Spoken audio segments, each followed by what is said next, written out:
पहला परिणाम उस संत श्रृंखला को जिनके चित्र न केवल सामने हैं परंतु आपके दिलों में बसे हैं, ऐसे सभी संतों को मैं नमस्कार करता हूं। और आपकी प्रबंध समिति जिन्होंने मुझे यहाँ बुलाकर आप सबसे रूबरू होने का मौका दिया, उनका धन्यवाद करता हूं। और जितने भी श्रद्धालु इस मंडप में बैठे हैं उन सब के भीतर बैठे संत राजेंद्र सिंह जी महाराज को नमस्कार करता हूं।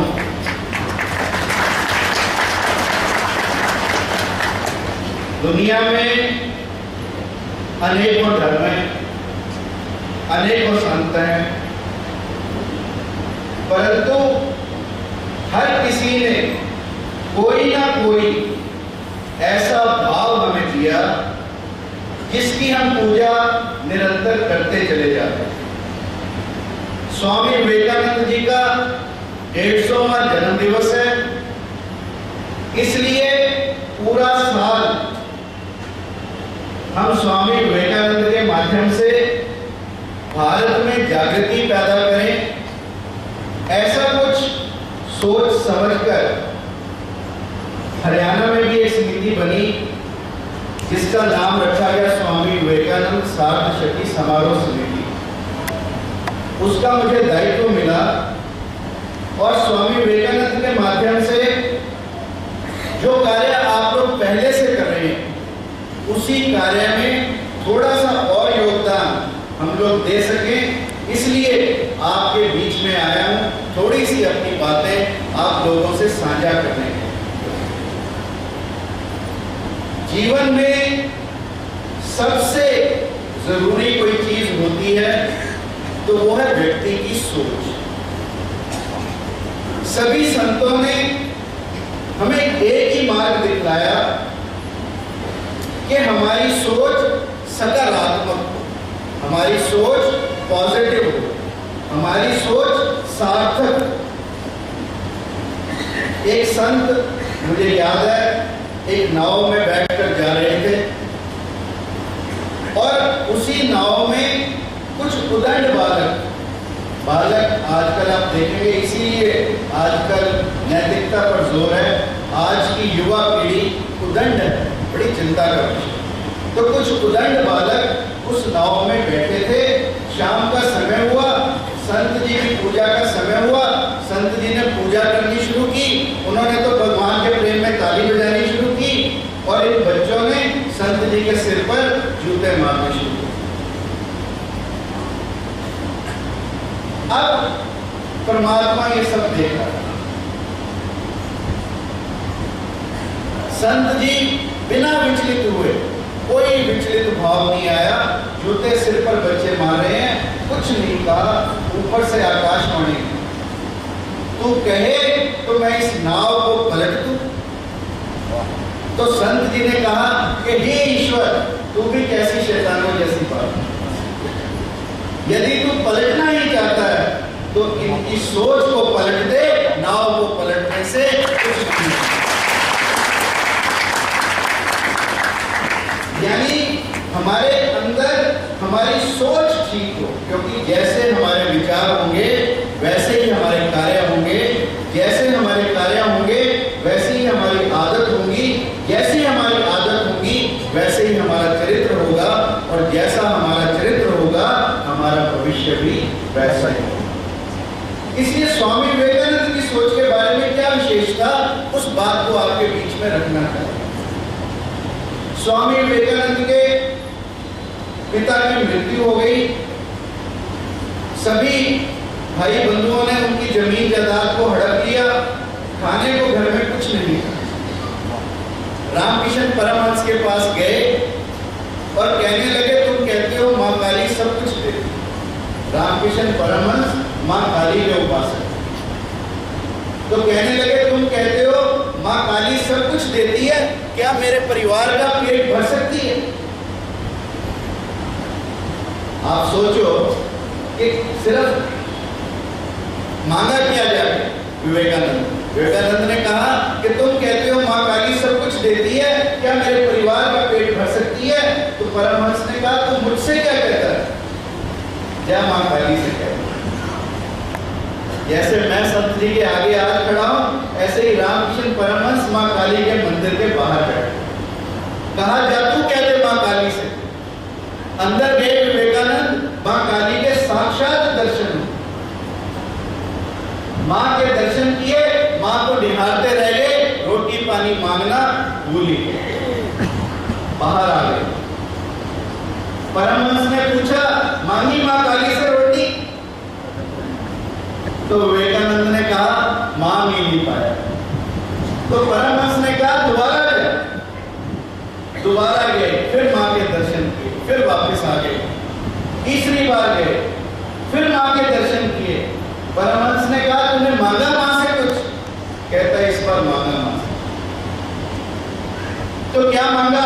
मां से मैंने अपने परिवार की रोटी नहीं मांगी, क्योंकि मां को देखकर जब मेरा ही पेट तृप्त हो गया तो मेरे परिवार का भी पेट तृप्त हो गया, पूरे देशवासियों का पेट तृप्त हो गया। परंतु मैंने मां से आज मांगा कि हे मां, मुझे भक्ति दो, मुझे शक्ति दो, मुझे वैराग्य दो। यानी परमात्मा से कुछ मांगा तो परमात्मा की भक्ति। और हम परमात्मा के दरबार में क्या मांगते हैं? आप सोचो अपने अंतरात्मा से कि जब भी मंदिर में जाते हैं, अगर स्टूडेंट होंगे तो कहेंगे मां इस बार पास करा देना, संत जी इस बार पास करा देना। पास कराओगे तो प्रसाद की भी 11 से 21 हो जाता है।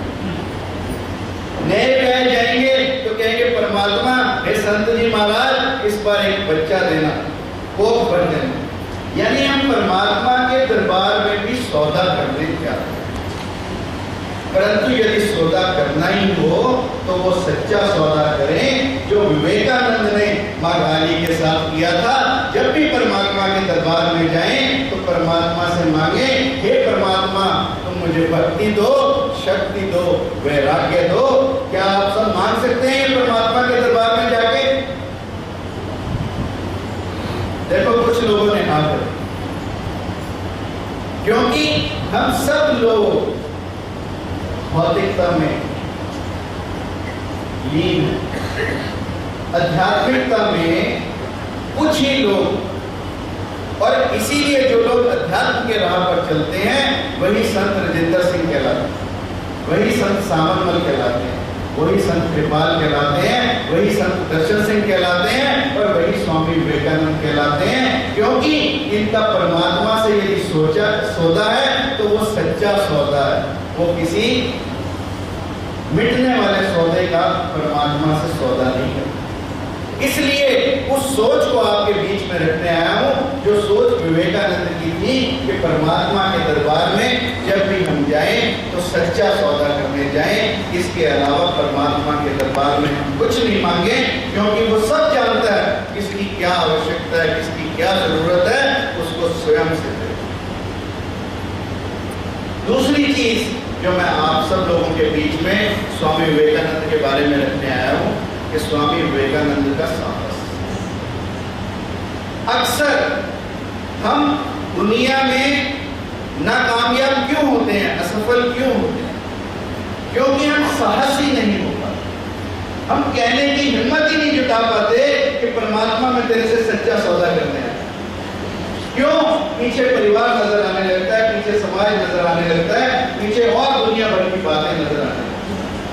तो व्यक्ति के अंदर जब तक निर्भीकता ना हो, व्यक्ति के अंदर जब तक साहस ना हो, अध्यात्म का मार्ग तो मेरी बात मान लेना बहुत मुश्किल है, क्योंकि अकेले चलना पड़ता।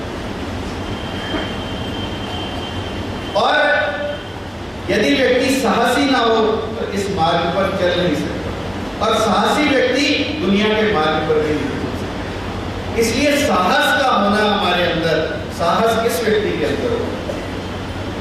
जिस व्यक्ति के अंदर आत्मबल होगा। और आत्मबल किस व्यक्ति के अंदर होगा? जिसकी आत्मा जागृत होगी। और आत्मा किस व्यक्ति की जागृत होगी? जो व्यक्ति अपने आप से मिला होगा या जिसे कोई संतों की संगत होगी।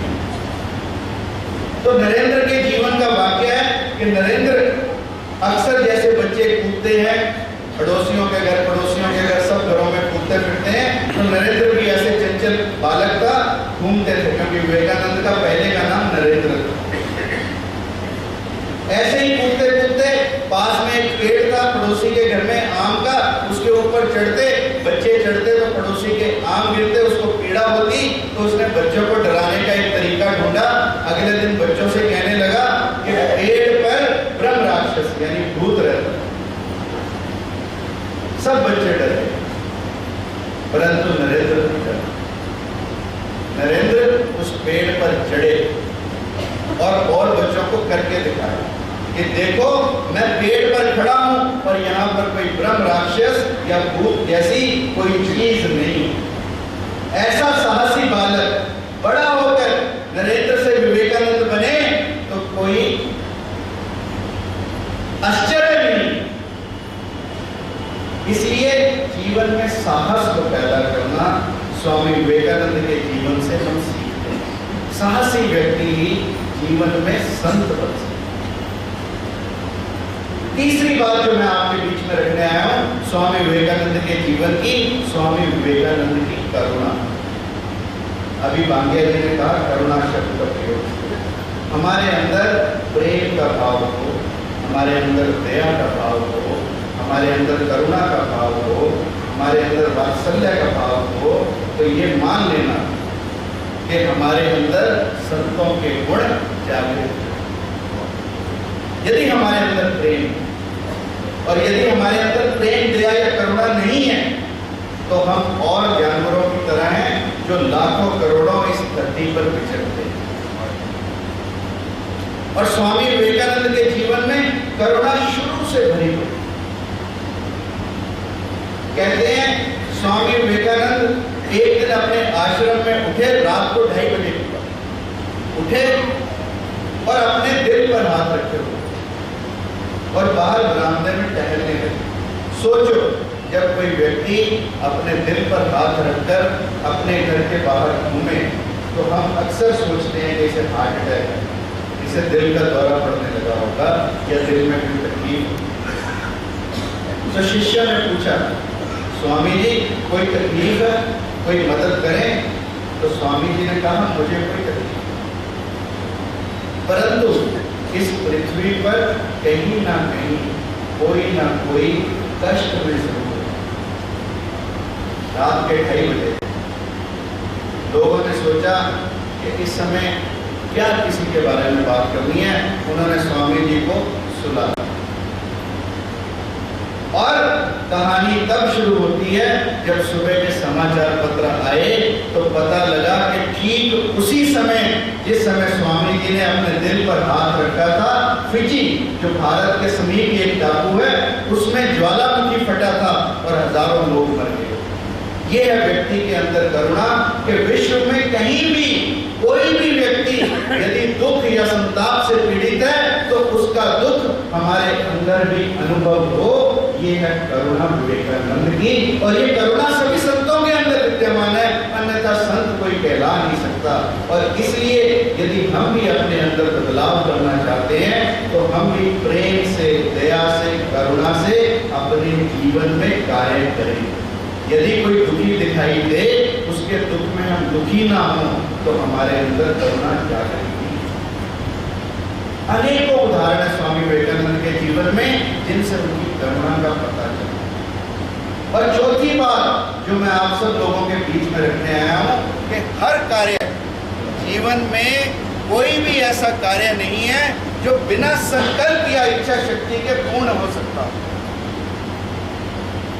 यानी आपने सत्संग में भी यदि आना है और आपके अंदर इच्छा शक्ति नहीं है तो आप सत्संग में भी नहीं आ सकते। तो इसलिए जब आप सब लोग यहाँ विद्यमान हैं तो मैं ये मानकर चलता हूँ कि आप सबके अंदर संकल्प और इच्छा शक्ति विद्यमान है, क्योंकि बिना संकल्प के हम कोई कार्य कर नहीं सकते। और विवेकानंद के अंदर तो इतना संकल्प था कि परमहंस जी का शरीर पूरा होने के बाद पहले तो पूरे भारत का भ्रमण किया और फिर कन्याकुमारी पहुंच गए।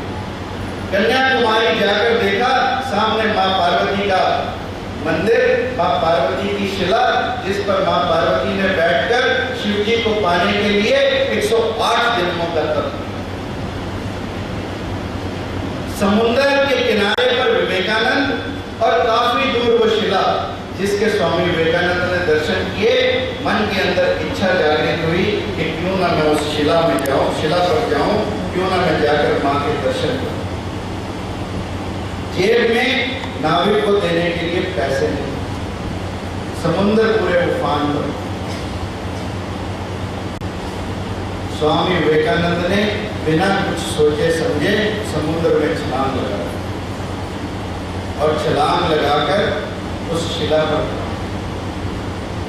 उस शिला पर पहुंचने के बाद 3 दिन तक 25, 26 और 27 सितंबर 1892 3 दिन तक बिना कुछ खाए बिना कुछ पिए तप किया और उसके पश्चात मां ने दर्शन दिए और कहा कि विवेकानंद उठो और इस भारत भूमि के वेदांत को पूरे विश्व में फैला दो। उस दिव्य दर्शन से विवेकानंद के अंदर एक संकल्प पैदा हुआ और विवेकानंद भारत से 7 समुद्र पार शिकागो, जिसका चित्र अभी आपने महाराज जी की सीढ़ी में देखा, शिकागो पहुंच गए भारत की धर्म ध्वजा को फैलाने के। ये है विवेकानंद का संकल्प। 3 दिन तक बिना कुछ खाए बिना कुछ पिए सिर्फ एक ही दर्शन, एक ही चिंता कि भारत का कल्याण कैसे हो, भारत की दिशा कैसे सुधरे, भारत की दशा को कैसे बदलूं। करोड़ों भारतीय भूखे नंगे प्यासे प्रतिदिन मर जाते हैं। उनकी चिंता करते हुए विवेकानंद एक संकल्प लेकर इस भारत से चले। और मेरी बात मान लेना, जो लोग अपने अंदर संकल्प की शक्ति रखते हैं उन लोगों के लिए असंभव शब्द इस दुनिया में हुआ ही। विवेकानंद के जीवन का छोटा सा उदाहरण है कि पाणिनि की व्याकरण सीखने के लिए भोपाल में एक अध्यापक के पास गए। अध्यापक ने 1 दिन पढ़ाया, 2 दिन पढ़ाया, 4 दिन पढ़ाया। विवेकानंद को कुछ समझ में नहीं आया क्योंकि ध्यान कहीं और जब अध्यापक ने कहा कि तुम तो मूर्ख हो, तुम तो मूढ़ हो, उस दिन अंदर का विवेक जागृत हुआ और 24 घंटे के अंदर पाणिनि व्याकरण का पहला अध्याय तो क्या, पूरी पाणिनि की व्याकरण अगले दिन अपने अध्यापक को सुना। यह है संकल्प की शक्ति। और ऐसा संकल्प यदि हम अपने अंदर पैदा कर पाए तो हमारे जीवन में भी बदलाव आए। और अगली बात जो मैं आप लोगों से करना चाहता हूं, विवेकानंद की वाक शक्ति, विवेकानंद का बोलने का कौशल। 11 सितंबर 1893 पूरा हॉल शिकागो में सर्वधर्म के लोगों से भरा पड़ा। 7,000 लोग उस सभा में सम्मिलित हैं और अनेक लोगों ने अपने प्रवचन दिए और अत्यंत प्रभावी प्रवचन दिए। धर्म की ऐसी ऐसी व्याख्याएं उन लोगों ने की कि व्यक्ति देखता रहता। जब उन सब व्याख्याओं को सुना तो विवेकानंद भी एक बार घबरा गए। विवेकानंद का नाम जब पुकारा गया तो कहते हैं मैं उठा ही नहीं। दोबारा पुकारा गया, फिर उठने की हिम्मत नहीं हुई, दोबारा पुकारा गया तो आकर खड़े हुए और कहते हैं जब मैं मंच पर खड़ा हुआ तो मेरी टांगें कांपने लगी, मेरे हाथ कांपने लगे, मेरे होंठ थराने लगे, मेरी आंखों में पानी भरा। तब गुरुदेव ने पीछे खड़े होकर मेरी पीठ को थपथपाई और उसके बाद विवेकानंद ने सिर्फ 4 शब्द कहे, मेरे अमेरिका वासी बहनों तथा भाइयों। सिर्फ ये 4 शब्द और सारा 7,000 का मंडप खड़ा हो गया विवेकानंद का स्वागत करने के लिए।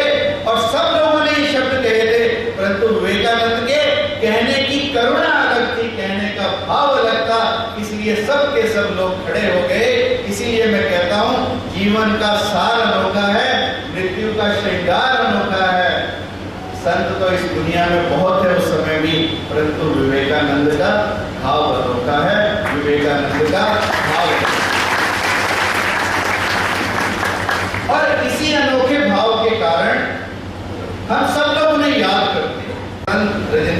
महाराज, संत दर्शन सिंह जी महाराज, ये सब लोग भी जब अपनी शुरुआत करते हैं अपने प्रवचनों में, स्वामी विवेकानंद और स्वामी रामतीर्थ के बारे में अवश्य जिक्र करते हैं, क्योंकि ये दो संत ऐसे हुए इस भारत भूमि के जिन्होंने इस भारत भूमि से 7 समुद्र पार जाकर भारत के वेदांत को, भारत के दर्शन को, भारत के धर्म को दुनिया को समझाया। वो दुनिया जो भारत को सिर्फ सपेरों का देश मानती, वो दुनिया जो भारत को सिर्फ गुलामों का देश मानती थी, वो दुनिया जो भारत को सिर्फ भूखे और नंगों का देश मानती थी, उस दुनिया में भारत की ध्वजा को खड़ा कर दिया जाकर और लोगों को समझा दिया कि भारतीय अध्यात्म और दर्शन में जो कुछ है वो किसी और में नहीं।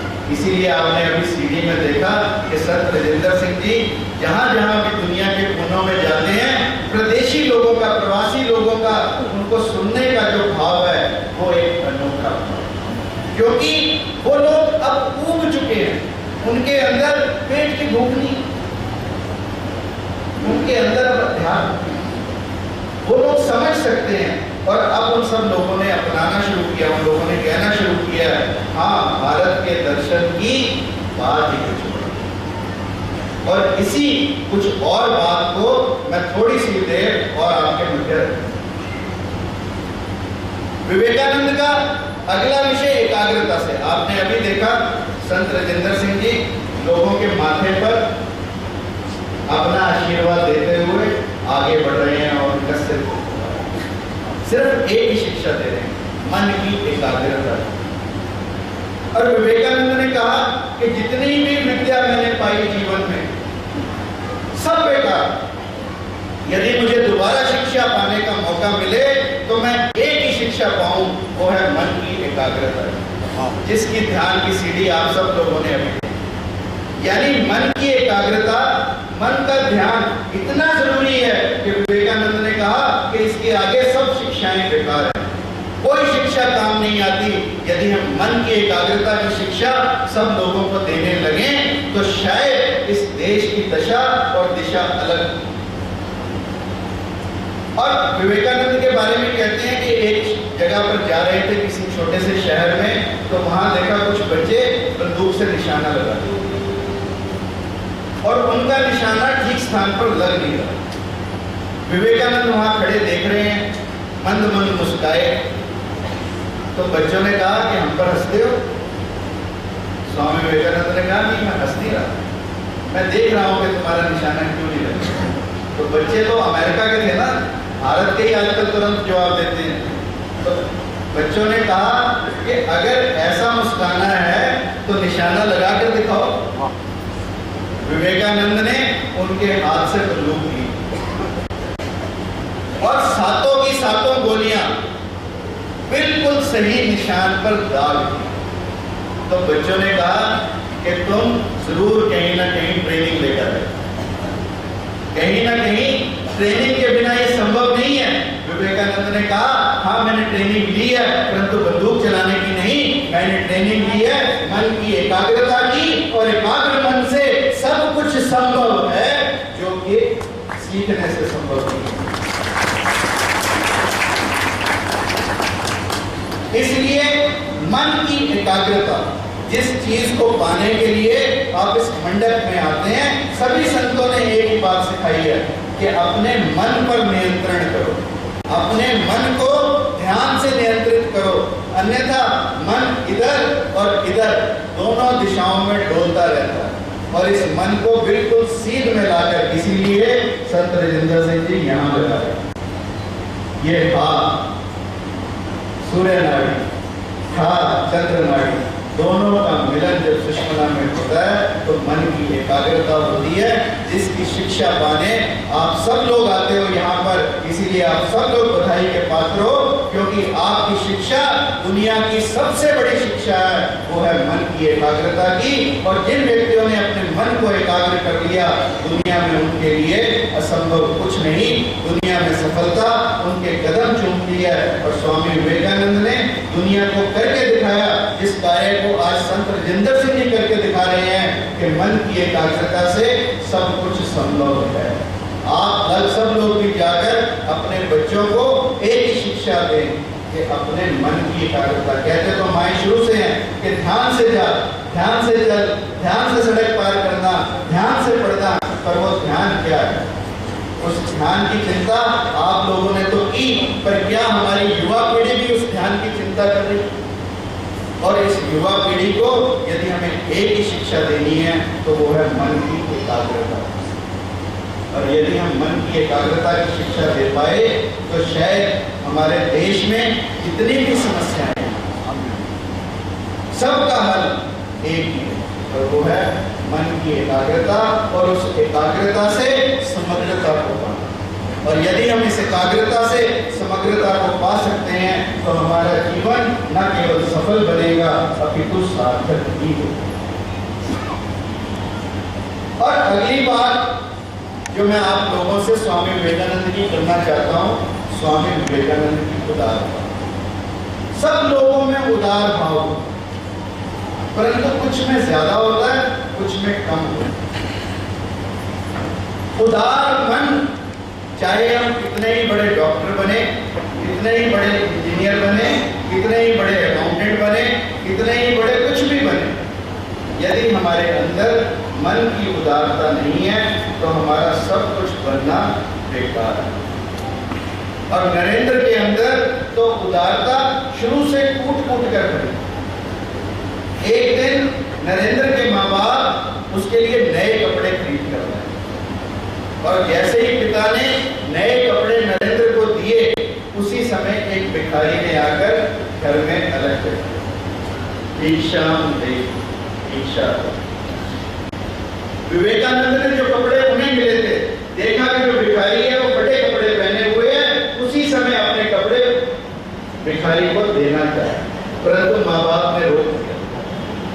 बच्चे को कमरे के अंदर बंद कर दिया, और बंद कमरे में बच्चा है, और बच्चे ने खिड़की खोली, वहां से भिखारी को आवाज लगाई, अपने कमरे की खिड़की से उस नंगे साधु को अपने नए कपड़े जो माँ बाप ने उनके जन्मदिन के लिए लाए थे वो भी दे। ऐसी उदारता यदि हमारे अंदर जागृत हो, क्योंकि कपड़ों की आवश्यकता उस व्यक्ति को ज्यादा है जो नंगा है। हम सब लोग अलमारियां भरे हुए हैं। औरतें तो अक्सर कहती हैं कि क्या पहनूं, पहनने को कुछ है नहीं, और अलमारी में कपड़े रखने की जगह नहीं। तो यदि हम अपने जीवन में से कुछ अंश दूसरों को दे पाए, अपने अंदर थोड़ा सा उदार भाव पैदा कर पाए कि यदि हमारे पास कपड़ों की अधिकायत है, कपड़ों की संख्या अधिक है, तो कुछ कपड़े जो नंगे इंसान है उनको दे दें। यदि हमारे पास खाने की अधिकता है, खाने के सामान की अधिकता है, तो भूखे को कुछ दे दें। और बड़ी खुशी का विषय है कि आप लोगों ने रक्तदान शिविर जैसे पुनीत कार्य, लोगों के मेडिकल चेकअप के पुनीत कार्य, लोगों के लिए लंगर की व्यवस्था, इतने अच्छे कार्य इस आश्रम में चल रहे हैं। आप सब बधाई के पात्र हैं, क्योंकि आप सबका मन उदार है, उदारता से भरा है। इसलिए मैं आप सबको भी बधाई देना चाहता हूँ कि आप लोगों का मन उदार है, आप लोगों के अंदर उदारता फूट कर खड़ी है। जब जब ऐसे सत्संगियों को देखता हूँ तो नजर आता है कि देश का भविष्य उज्जवल है। इतने लोग इस देश में, लोग कहते हैं कि 100 में से 90 मेहमान, फिर भी मेरा भारत महान। वो किन लोगों की वजह से है? वो 10% लोगों की वजह से है जो इस सत्संग में बैठे हैं और जिनका मन उदार है, वो लोग। और सब चीजें गौण हो जाती हैं यदि हमारे अंदर सत्यता नहीं। विवेकानंद का अगला भाव जिसकी मैं चर्चा करूंगा वो विवेकानंद की ऑनेस्टी, विवेकानंद की ईमानदारी, विवेकानंद की सत्यता। आज कक्षा में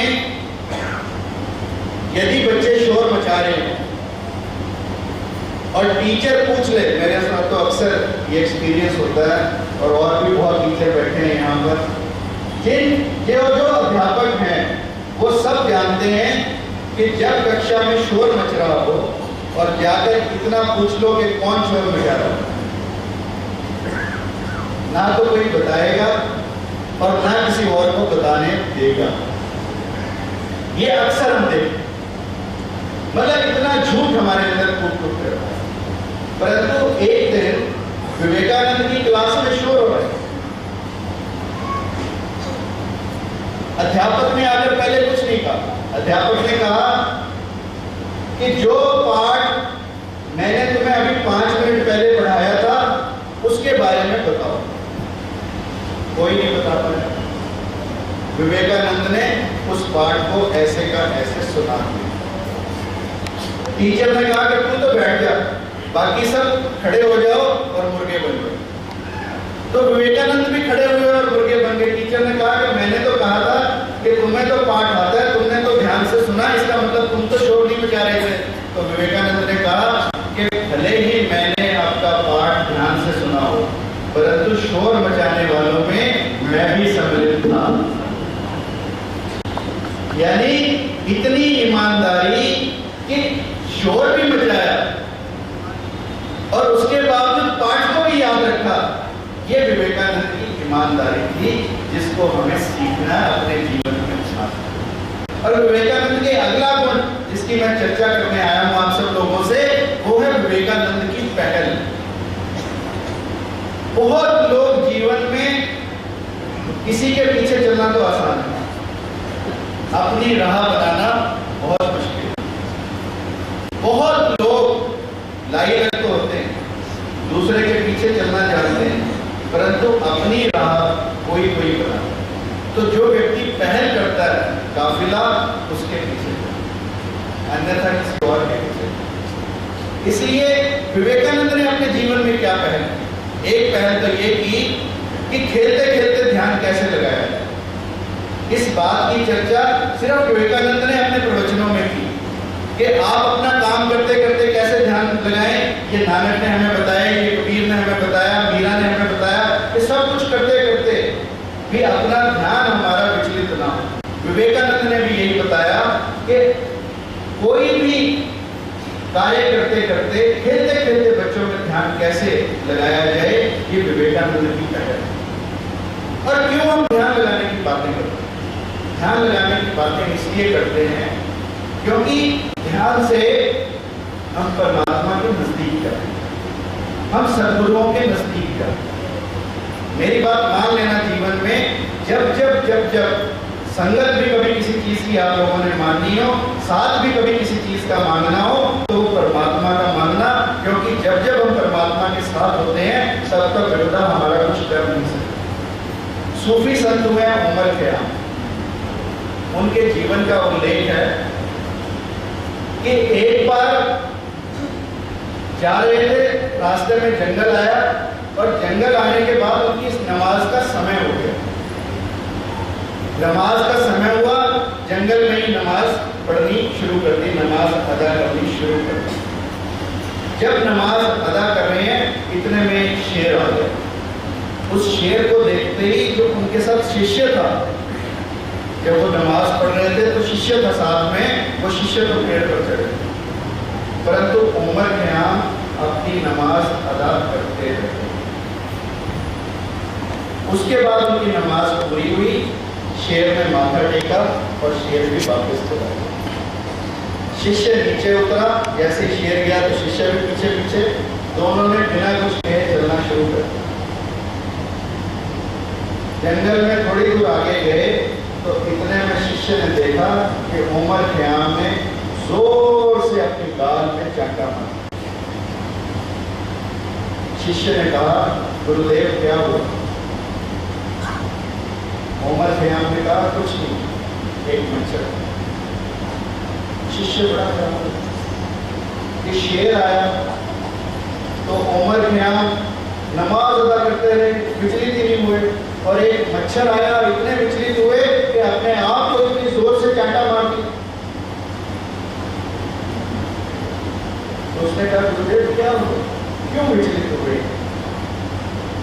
तो उमर ख़याम ने कहा कि जब शेर आया तो मैं परमात्मा के साथ, और जब मच्छर आया तब मैं तेरे साथ। इसलिए ये फर्क परमात्मा के साथ नहीं का, ये फर्क है परमात्मा की संगत मांगने का, ये फर्क है संतों की संगत में बैठने का। इसलिए हमारी पहल जीवन में जब भी हो वो परमात्मा के कार्यों के, वो सदगुरु के चरणों की, वो जब जब हम सदगुरु के चरणों में होते हैं तब तब हम परमात्मा के नजदीक होते हैं, तब तब हमारा कोई व्यक्ति, कोई आपदा, कोई विपदा हमारा कुछ बिगाड़ नहीं सकती।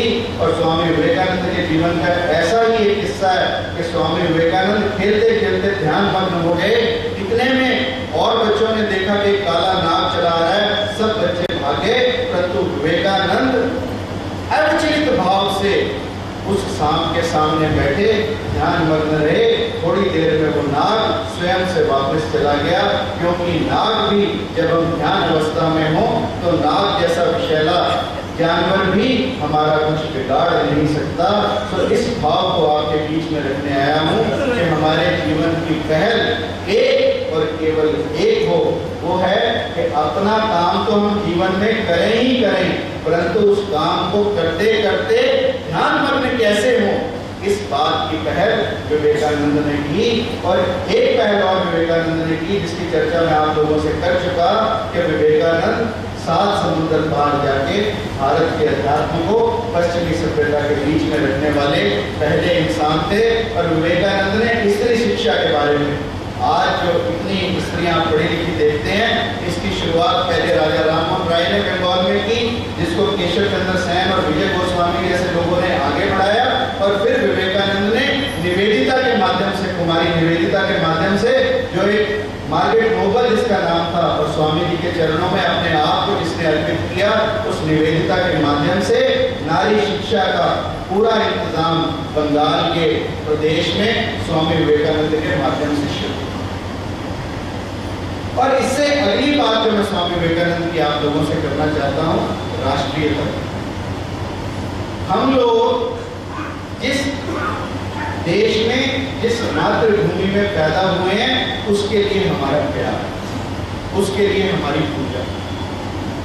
विवेकानंद ने कहा कि हमें यदि भारत को उन्नति करनी है तो कुछ समय के लिए जो हम 33 करोड़ देवी देवताओं की बात करते हैं, उन देवी देवताओं को छोड़कर केवल एक भारत माँ की पूजा करें। केवल एक।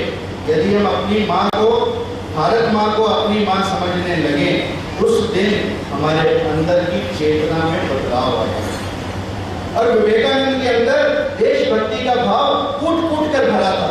ऐसा कहते हैं कि जब स्वामी विवेकानंद शिकागो में गए तो उनका परिधान संतों वाला परिधान था, चोला पहने हुए थे। तो वहाँ के लोगों को बड़ा अजीब लगता था कि ये कैसा परिधान है, क्योंकि वहाँ के लोग तो कोट पैंट टाई डालने वाले थे, हैट लगाने वाले। तो उन्होंने कहा कि स्वामी विवेकानंद को देख के सब सोचते थे कि कोई अजीब मानव आया। बच्चे भी उनके पीछे हुई हुई करके भागते थे, कुत्ते भी गली में उनके पीछे लग जाते थे उनका परिधान देखकर। तो स्वामी विवेकानंद को उनके मित्रों ने सलाह दी कि स्वामी जी आप अपना परिधान बदल। स्वामी विवेकानंद की भी समझ में आया कि ये चोगा इस देश में चलने वाला नहीं। तो स्वामी विवेकानंद ने अलग किस्म का अपना परिधान अंग्रेजों से मिलता जुलता बना दिया। फिर अगली सभा में बोलने गए तो लोगों ने देखा कि स्वामी जी लंबा कोट डाले हैं, पतलून डाले हैं, पर सिर पे फिर भी साफा लगाए। तो लोगों ने पूछा कि जब आपने सब कुछ बदल दिया तो सिर पर हैट क्यों नहीं लगा? तो स्वामी विवेकानंद ने कहा कि मस्तक पर तो मेरा हिंदुस्तान रहेगा, मस्तक पर तो मेरा भारतवर्ष रहेगा। ये था स्वामी जी की राष्ट्र कि पूरे पाश्चात्य देशों में रहने के बावजूद भी भारतीयता के लिए प्रेम उनके मन में कभी खत्म नहीं। और जब वापस आए भारत तो लोगों ने पूछा कि स्वामी जी इतने दिन ऐशो आराम में रहे, इतने दिन एयर कंडीशन कमरों में रहे हो, इतने दिन मखमली गद्दों पर सोए हो, तो अब भारत में आकर कैसे लगता हो? तो स्वामी जी ने कहा कि जब मैं इस देश से गया था तो मैं इस देश से प्रेम करता था, इस देश से प्यार करता था। और जब पाश्चात्य देशों में रहने के बाद इस देश में लौटा हूं तो इस देश की पूजा करने लगा हूं। अब प्रेम से बढ़कर मेरे लिए ये पूजा का विषय हो गया मेरा देश। इस देश का कण कण मेरे लिए तीर्थ के समान है। ये है स्वामी विवेकानंद की राष्ट्र। और यदि ऐसी भक्ति थोड़ी सी हम अपने अंदर पैदा कर सकते, सुभाष चंद्र बोस के समय की बात है, तब भी माओ ने अपने बड़े सपूत दिए थे इस देश की बलिदान करने के लिए, इस देश की आजादी के लिए। अनेकों सपूत फांसी पर चढ़े, अनेकों सपूत अंग्रेजों की गोलियों का निशाना बने आजाद हिंद फौज के लिए जो भर्ती हो रही थी। तो अनेक बालक लाइन में आकर लग जाते थे, और उसमें से स्वामी के सुभाष चंद्र बोस जी के जो रिप्रेजेंटेटिव्स थे, जो उनके कर्नल कैप्टन थे, वो आगे उन बच्चों को चुना करते थे कि कौन आजाद हिंद फौज में भर्ती करे। उसमें कुछ कंडीशंस थी। एक कंडीशन ये भी थी कि जिस माँ का अकेला बच्चा हो उसे फौज में नहीं। तो अब एक बच्चा उसमें ऐसा था, प्रताप उसका नाम था, उसने उससे पूछा तो उसने कहा कि तेरे घर में कौन कौन है? उसने कहा मैं घर में अकेला हूं और एक मेरी बूढ़ी माँ। तो कर्नल ने कहा रिजेक्टेड। वो बच्चा बड़े दुखी भाव से अपने घर वापस गया। वापस जाकर उसने अपनी माँ को अपनी व्यथा सुनाई कि माँ आज ऐसा मेरे साथ हुआ, इसलिए मैं आजाद हिंद फौज में भर्ती नहीं हुआ। माँ को लगा कि तेरे कारण तेरा सपूत देश के काम ना। माँ ने दरवाजा बंद किया, चिता बनाई और अपने आप को आग लगा दी। अगले दिन वो बालक फिर पंक्ति में खड़ा हुआ, उसे पूछा कि तेरे घर में कौन है? उसने कहा मेरे घर में मेरी भारत माँ है, मेरी माँ मेरा तीर्थ है। धन्य ऐसी माएं जिन्होंने ऐसे सपूतों को जन्म दिया, जिन्होंने संत रजिंदर सिंह जैसे संतों को अपनी कोख से पैदा किया, जिन्होंने संत तुकाराम जैसे संतों को अपनी कोख से पैदा किया, जिन्होंने मीरा जैसी भक्तनी को अपने कोख से पैदा किया, जिन्होंने बाबा नानक जैसे संतों को अपनी कोख से पैदा किया। मेरा प्रणाम उस मातृ शक्ति को, परंतु एक एक पूत और ऐसा पैदा करो जो देश के काम आए, जो नरेंद्र से विवेकानंद बने, जो एक संत रजिंदर सिंह बने, जो इस देश की पताका को दूर दूर तक दुनिया में फैलाए। ऐसे सपूतों की फैक्ट्री हो आप, और यदि आप लोग एक एक ऐसा सपूत भी पैदा कर पाए तो इस देश का निश्चित रूप से भाग्य बदलेगा। इसलिए आप सब लोगों से निवेदन करता हूं कि जननी जने तो भक्तजन, या दाता या सूर, नहीं तो जननी बांझ रहे काहे गवाए। आज देश की चिंता एक हमारे लिए महत्वपूर्ण विषय होना चाहिए। सत्संग भी करें, परंतु अपने देश की चिंता भी करें। यदि देश रहेगा तो सत्संग करें। इसीलिए मैं अक्सर कहता हूँ, वतन की कर फिक्र नादां, वतन की कर फिक्र नादां, मुसीबत आने वाली है। तेरी बर्बादियों का जिक्र है आसमानों में, तेरी बर्बादियों का जिक्र है आसमानों में। न समझोगे तो मिट जाओगे हिंदुस्तान वालों, तुम्हारी दास्तां भी ना होगी दास्तानों में, तुम्हारी दास्तां भी ना होगी दास्तान। इसलिए अपने देश के प्रति नमन करना भी हमारी पूजा का एक हिस्सा हो, ये आप लोगों को विवेकानंद के माध्यम से संदेश दें। इसलिए विवेकानंद की राष्ट्रीयता को हम लोग अपनाएं, सभी संतों की राष्ट्रीयता को अपने अंदर समाएं। ये बात जो आपसे मैं कहना चाहता हूं वो है ज्ञान। आज शिक्षा का केवल एक अभिप्राय है, डिग्री लेना, और संस्थाओं का, शिक्षण संस्थाओं का एक ही उद्देश्य है पैसे कमाना। शिक्षा केवल तथ्यों का संकलन।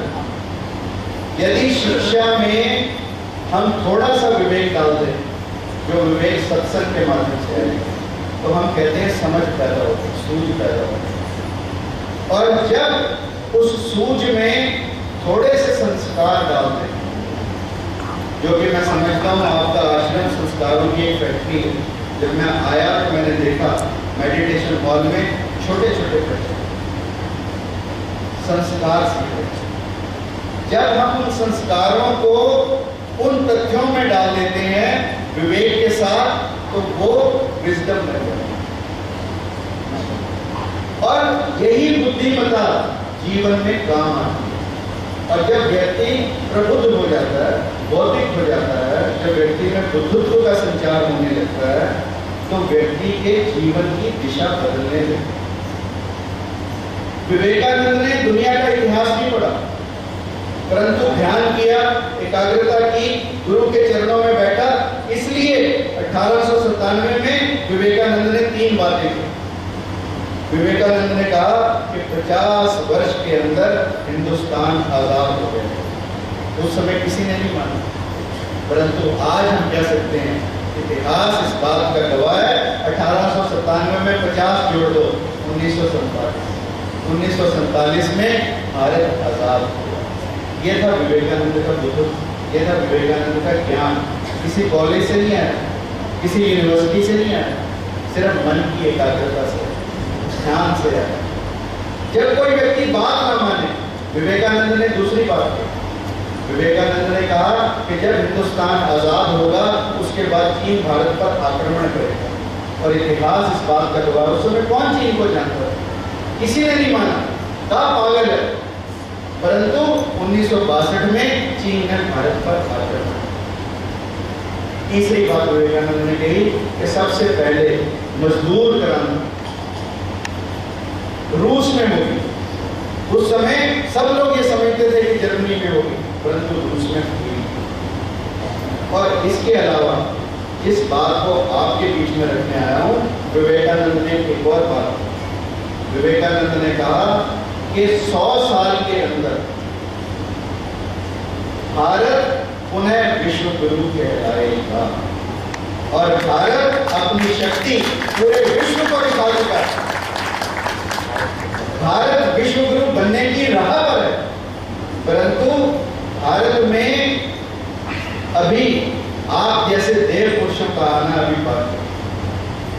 जिस दिन विवेकानंद ने कहा था मुझे 100 आत्मावान व्यक्ति, गुरु गोविंद सिंह ने कहा था मुझे तो सिर्फ 5 चाहिए।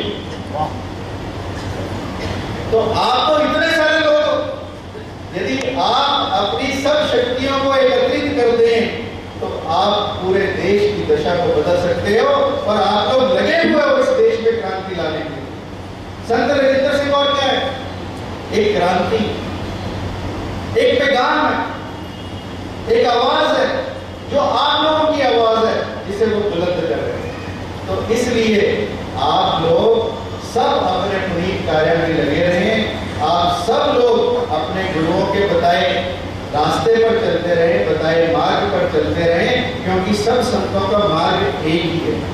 विवेकानंद ने अपने शिकागो के भाषण में एक ही बात कही थी कि सब समग्रों, सब धर्मों का एक ही सार है, वो है प्रेम, प्रेम और प्रेम। आज लोग कहते हैं फिल्में किस बात से चलती हैं, उदाहरण देते हैं एंटरटेनमेंट, एंटरटेनमेंट और एंटरटेनमेंट। मैं कहता हूं कि देश किस चीज से चलता है? देश सिर्फ 3 ही बातों से चलता है। और सभी धर्मों का सार क्या है? वो भी 3 शब्दों के हैं, प्रेम, प्रेम और सिर्फ प्रेम। यदि हम अपने अंदर प्रेम पैदा कर सकें, तब हम सच्ची, तब हमारा सफल होगा इस मंडल में बैठना। तब प्रत्येक रविवार को आकर संत रविंद्र सिंह जी को सुनना, उनके बताए मार्ग पर चलना भी तभी सफल और सार्थक होगा जिस दिन हम प्रेम की शिक्षा बांटने लगे। प्रेम, प्रेम और प्रेम, ये हमारा मोटो होना चाहिए। और आप सब लोग प्रेम के कार्य कर रहे हैं, सब लोगों में प्रेम बांट रहे हैं, इसलिए आप सब लोग बधाई के पात्र हैं। कहना दूसरी बात कहकर आप सब लोगों को प्रणाम करता हूँ कि विवेकानंद ने अपने जीवन में रिलेशनशिप्स, क्वालिटी रिलेशनशिप बिल्डिंग, यानी लोगों के साथ कैसे अच्छे संपर्क बनाए जाएं, जाति पाति से ऊपर उठकर, वर्ण व्यवस्था से ऊपर उठकर विवेकानंद ने संदेश दिया।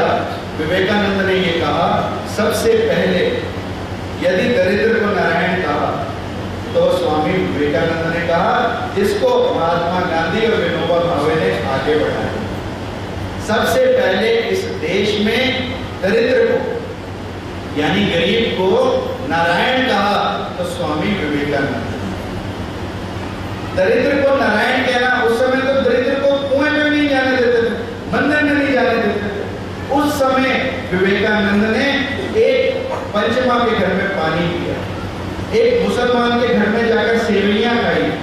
इस तरह के स्वामी विवेकानंद, जिनका धर्म सबसे बड़ा धर्म कि हम जाति और वर्ण व्यवस्था से ऊपर उठकर एक दूसरे के काम आए, एक दूसरे से प्यार करें, ये विवेकानंद का संदेश और सभी संतों का संदेश आपके बीच में रखते हुए अपनी वाणी को विराम देता हूँ और अपनी आखिरी बात ये कहना चाहता हूँ, सोच को बदलो, सोच को बदलो, सितारे बदल जाएंगे, नजर को बदलो, नजारे बदल जाएंगे। कश्तियां बदलने की जरूरत नहीं है दोस्त, कश्तियां सब एक है, कश्तियां बदलने की जरूरत नहीं है दोस्त, हवाओं को बदलो, किनारे बदल जाएंगे, हवाओं को बदलो, किनारे बदल जाएंगे। इन्हीं शब्दों के साथ आप सब ने मुझे इतने ध्यान से सुना। आप सब के अंदर बैठे संत रजिंदर सिंह जी को, संत सावनजीत सिंह जी को, संत कृपाल सिंह जी को, संत दर्शन जी सिंह को नमस्कार करता हूँ और आप सब लोगों ने मुझे इतने प्यार से बुलाया, आप सबका धन्यवाद करता हूँ। विशेष रूप से अरोड़ा जी का और कांगिया जी का, जिन्होंने मुझे प्रोत्साहित किया कि मैं आप लोगों के बीच में आऊँ और स्वामी विवेकानंद के जीवन के विषय में कुछ तथ्य आप लोगों से साझा करूँ। आप सब लोग